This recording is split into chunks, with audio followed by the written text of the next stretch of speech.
What's up mga bossing? At ito na nga yung ating go-to travel bag tuwing nagta-travel tayo kung saan-saan. Ito ay from Grams 28. Ayan, ang tagal na nito sa atin. Pero makikita mo, parang bagong-bago pa din.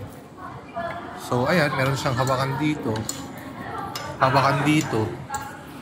At ito na nga yung katsa dyan.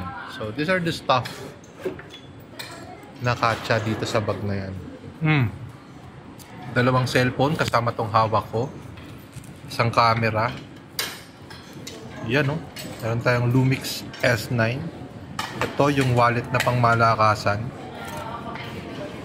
Tapos yan. Mga lalagyan. Tapos yan. Lalagyan din yan. Tapos may mga pockets pa sa likod.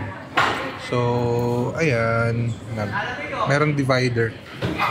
Dalawa ata divider nito o isa lang. Parang dalawa. Tinanggal ko lang yung isa. At ayan, check nyo na lang dito yung link. May link dyan. Kung gusto nyo lang din ng ganitong bag. Ang ganda ng quality nito mga bossing ko. Di ko alam kung kukunin ko yung mas malaki dito, which is yung camera bag or yung stealth bag nila.